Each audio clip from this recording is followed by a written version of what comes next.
All right, so let's now review the different types of recon activities and what categories they fall down into. Okay, so on a passive recon side, we see that there is a lot of stuff we already do in our day-to-day life. Okay, so passive recon or open source intelligence, as it now it's a more favorable, I guess, name by the media right now, because it's done by many entities throughout the world, and that's fantastic how much very sensitive stuff you can dig out of very open, basically public systems. Okay, so Bellingcat, for example, it's an excellent example of investigative journalism. The guys use absolutely open information sources in order to track down very sensitive, very confidential, sometimes even classified activities of national forces. Right, so that's you can Google about what Bellingcat are and what they can do with open source intelligence. The results are really fascinating. What can we do using this tactic during the penetration test? That's anything related to what have already been published or what have already been registered somewhere.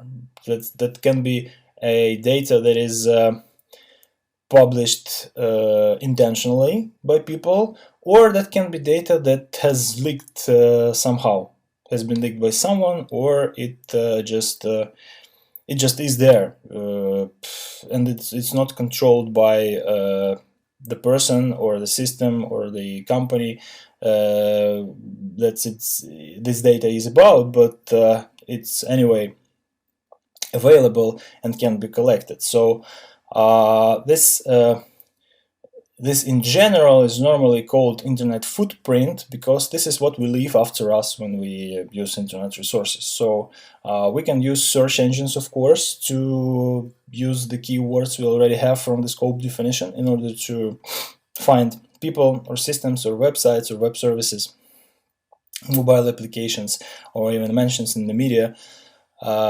to figure out more and to have some leads about where to search and what to look for. And we have this very fascinating stuff, social media, that is full of various data about people and companies. Depending on what your favorite social media website is, you can find a lot of people's personal life, or the place they visit, or the people they usually interconnect with, their friends, relatives, close ones, and of course the companies they work in and the stuff they do. That's by itself, these granular pieces of information may not be very sensitive, but when combined in large amounts, they can give us an idea about how to generalize over them. So this principle of inference of very specific sensitive data out of large amounts of general insensitive data works here as well. So sometimes even client websites directly showcase the data we can use in further attacks. For example, if it's a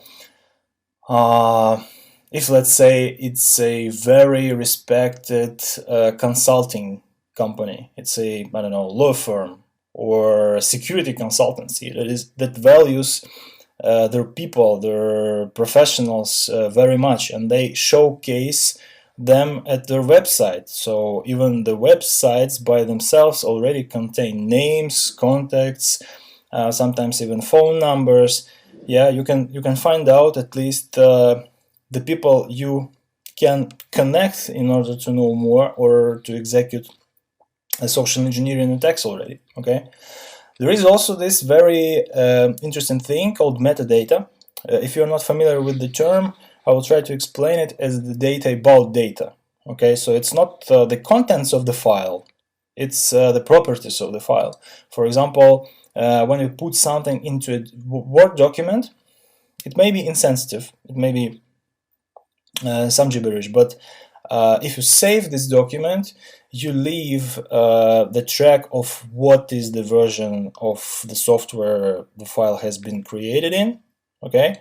What is the timestamp of its creation, what is the username who created it, and even the paths on file servers where it's stored. Okay, so all this can be very interesting to an attacker in many ways. Job search websites are really interesting for two reasons. First of all, the information on job search websites published by companies' recruiters can let us precisely construct a pretext for a social engineering attack, to create a CV of a guy who would be who this company would definitely like to hire, and in this way at least get to the interview. And once you're in, you can do a lot of different nasty stuff. You can bait by USB drives, you can drop payloads on generally acceptable systems, you can, I don't know, leave access points open and so on. Of course, there are these mailing lists and user groups and web forums where people discuss different things, sometimes related to what they do.